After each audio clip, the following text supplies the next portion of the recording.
Howdy, howdy, howdy, howdy. This is CDPOG, Cool Dudes Play Old Games. My name's Adam. I'll be hosting you today through my final thoughts of the Swapper. This is another Xbox One arcade game. I'm sure it's available elsewhere, but that is where I am playing it. This caught my eye a long time ago. I never downloaded it. I saw it as part of some indie bundles, but it was on sale recently for $3, down from like 12, and I'm like, yes, that is reasonable for me to pick this up. It is a puzzly game with some space sci-fi narrative. Here is the main mechanic, right? You can create clones up to 4 at a time, and they all do exactly what you do.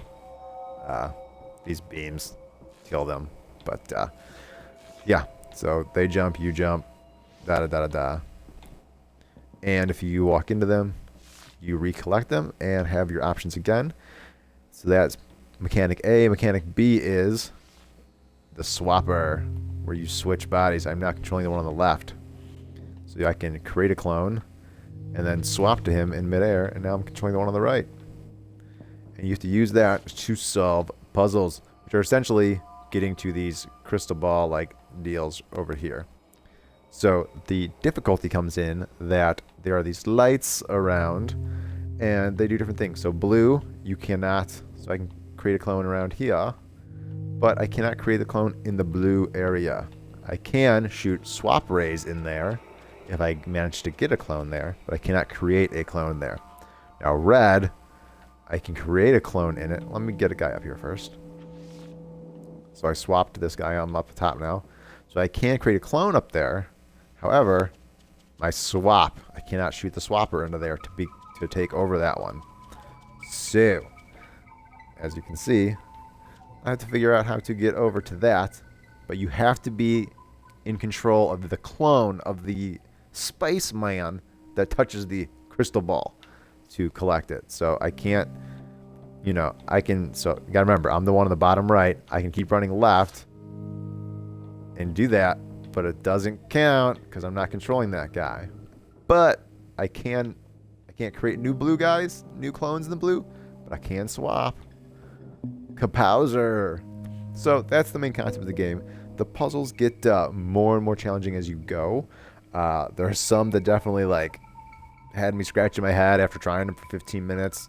Turned the game off, walked away, came back the next day, and got it pretty quick.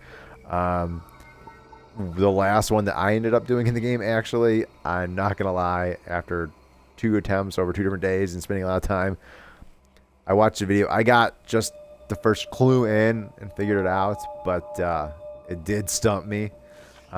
So they are really fun brain teasers. Now, if you look up reviews of this game online, what they're going to tell you is they're really going to praise the narrative and stuff in the game. And I do like the visual design and all that. And I appreciate them trying to tell this really interesting story about digging up these intelligent rocks on this alien world. And that's where you get this swapper clone technology, is that these rocks are connected on the same thought train, like a hive mind type of thing. Anyhow, all this stuff goes on, and kind of some existential questions, but I don't think it deserves kind of the praise I read about it. I appreciate the effort, but I just didn't care for it all that much. So if you're excited for that, I would, keep that in check. But the actual puzzling, definitely good time puzzling.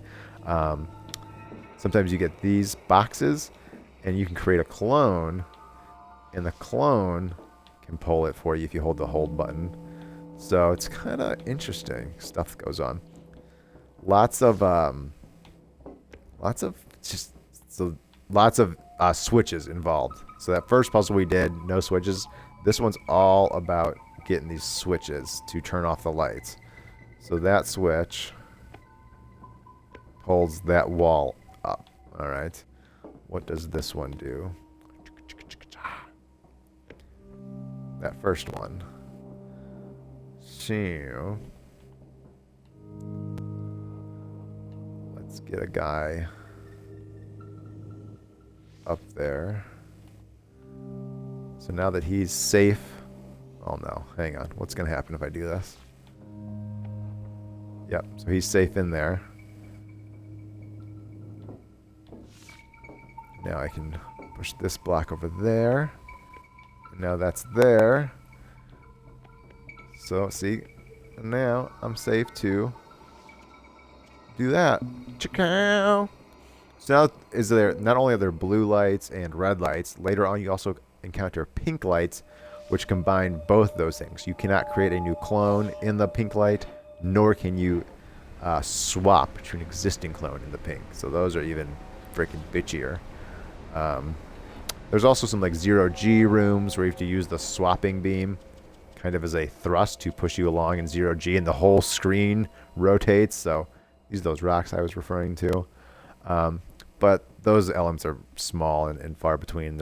I don't even really say they're a mechanic because it's not like difficult or a threat of dying or in any way. So, and there's some air vent things, but again, not really puzzles, really. It's really just down to the swapping and turning switches and whatnot there. And as you do more puzzles, you collect these orbs that let you unlock more areas. So, but yeah, it's a fun game. I really enjoy the puzzling. Story, not so much. But for $3, that I don't know if that sale's still going. 100% worth it. Worth your time and worth the money. $12? Again, I would totally think that's worth the time and money. I gave Numa my $12 rating. This one, I think the puzzling is better and more rewarding. I think Numa's got a better style and narrative to it, but I think the puzzling more than makes up for that. So I would say this one, $15. I would say it would be an okay price point to pay for this game. So I definitely check out this game. It is worth your time, especially if you get it for $3. But yeah, I enjoy it. Another good puzzler. So I'm Adam. This is CDPOG. Check out the Swapper and check you out next time.